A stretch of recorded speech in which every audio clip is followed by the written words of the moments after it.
পাৱৈ চাহ বাগিচাত লাগি থকা নৱজ্যোতি গাঁৱত উচ্ছেদ অভিযান।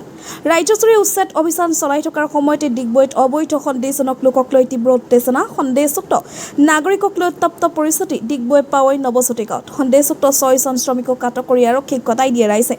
মাত্ৰ কেইটামান বছৰৰ ভিতৰতে নৱজ্যোতি গাঁৱত বহু সন্দেহজনক নাগৰিকে বসবাস কৰিবৰ বাবে স্থায়ী বাসগৃহ, ধৰ্মীয় অনুষ্ঠান নিৰ্মাণ কৰাক লৈ তীব্ৰ উত্তেজনা। শ্ৰমিক কেইজনে নিশা অনৈতিক কাম কৰাৰ অভিযোগ। নৱজ্যোতি গাঁৱত ইছলাম ধৰ্ম চৰ্চাৰ প্ৰসাৰৰ বাবে গোপনে নিৰ্মাণ কৰা মছজিদ উঠাই দিবলৈ দাবী স্থানীয় লোকৰ। ডিগবৈৰ পৰা ব্ৰিজ সাগৰৰ report, B time news Assam.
नहीं लेबारবিলাক চেঞ্জ হৈ থাকে। মোৰ কণ্ট্ৰেক্টৰ আছে বীৰ আখতাৰ হুছেইন, তেখেতৰ কণ্ট্ৰেক্টৰ আছে আৰু 3 মাহমান হ'ল কণ্ট্ৰেক্ট দিয়া। তো ই যেতিয়া যিমান লেবাৰ লাগে সি চেঞ্জ কৰি থাকে। মই একচুৱেলি সেইবিলাকত মানে ক'ব নোৱাৰোঁ একো। মই ডিগবৈ। কণ্ট্ৰেক্টৰ মাকুম, তেখেতে আনি থৈছে। নাই একো মই জেনেৰেলি এইটো যিমান নলওঁ মানে তেখেতক কণ্টেক্ট দিয়া হৈ গ'ল, তেখেত বনাই দিব বুলি তেনেকুৱাহে মানে। আৰু মই একো যিমান কি হ'লগৈ কি লাষ্টত কি হ'লগৈ মানে যিটো আপুনি পুলিচে লৈ গৈছে, এতিয়া যিটো ডিচাইড হ'ব সেইটোৱে হ'ব আৰু একোৱেই নাই। এইটো আপোনাৰ নহয় জানো? ইয়াত বোলে ৰাতি কিবা বেয়া নে সেইটো মই গম নাপাওঁ, সেইটো কেতিয়াও গম নাপাওঁ। মই নাহাওঁ এতিয়া, সদায় নাহাওঁ।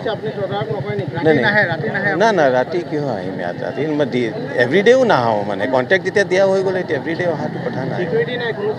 নাই চিকিউৰিটি নাই। তেখেতৰে আছে মানে, তেখেতে নিজে চায় মানে। কণ্ট্ৰেক্টৰে চিকিউৰিটি আছে, মোৰ চিকিউৰিটি নাই। মই তেখেতক পূৰা কণ্টেক্ট দিওঁ। সেইটো সেইকাৰণে মই আহিছোঁ ইয়াত। এতিয়া মোক মাতিলে সেইকাৰণে মই আহিছোঁ আৰু কণ্ট্ৰেক্টৰকো মাতিছোঁ মই। তেখেতক